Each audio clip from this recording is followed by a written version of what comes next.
আসসালামু আলাইকুম। তৃতীয় শ্রেণী পৃষ্ঠা ৪১-এর ৫ নম্বরে আছে এখানে ৫ নম্বরে আছে খালি ঘরের সংখ্যা খুঁজে বের করি।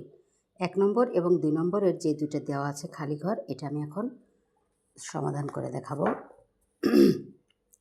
এখানে ১ নম্বরে আছে হচ্ছে এখানে একটা গোল দেওয়া আছে এবং এর চারপাশে ৬ জায়গায় ৬টি সংখ্যা দেওয়া আছে। এই মাঝখানে কোন সংখ্যা বসবে এটা বের করতে হবে। আমরা এটাকে কিভাবে করব খুব সহজে, যেমন এখানে আছে হলো ৮ আর এর সোজাসুজি যে ঘর আছে এখানে আছে হচ্ছে ৯। যেমন এখানে আছে হচ্ছে ৬ আর এর সোজাসুজি ঘরে আছে হচ্ছে ৭, এখানে আছে ৪, এই সোজা ঘরে আছে হচ্ছে ৫।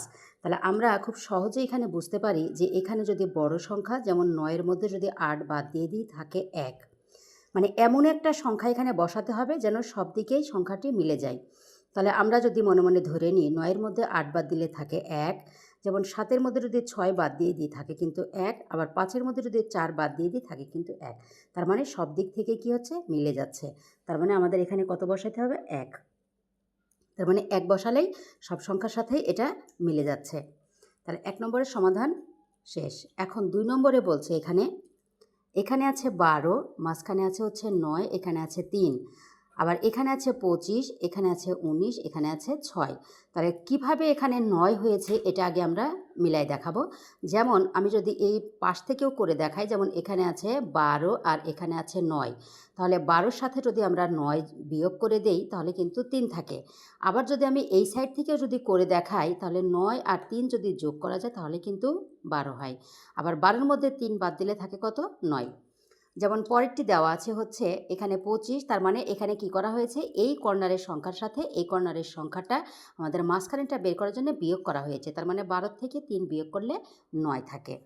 এবার আছে পরেরটি, এখানে আছে ২৫, এখানে আছে ১৯, এখানে আছে ৬। তার মানে আমরা প্রথম সংখ্যাটির কি দেখলাম যে এই কর্নারের সংখ্যার সাথে এটার কি করেছে, বিয়োগ করেছে। তার মানে আমরা এটার সাথে এটা বিয়োগ করলে যে ১৫-র মধ্যে যদি আমরা ৬ বাদ দিয়ে দিই থাকে ৯, হাতে ১, ২-এর মধ্যে ১ বাদ দিলে থাকে ১, তার মানে কত হয়েছে, ১৯।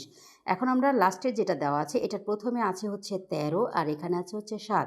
তাহলে প্রথম দুইটার নিয়ম অনুযায়ী আমরা কি করব, এই সংখ্যার সাথে এটা কি করতে হবে, বিয়োগ করলেই আমাদের এই সংখ্যাটি বের হয়ে যাবে। তাহলে এখানে আছে ১৩, ১৩-র মধ্যে থেকে যদি আমরা ৭ বাদ দিয়ে দিই তাহলে কত থাকে, ৬ থাকে। ৬ থাকে, তার মানে আমাদের সংখ্যাটি মিলে গেছে। আশা করি সবাই বুঝতে পেরেছেন। ধন্যবাদ সবাইকে। আসসালামু আলাইকুম।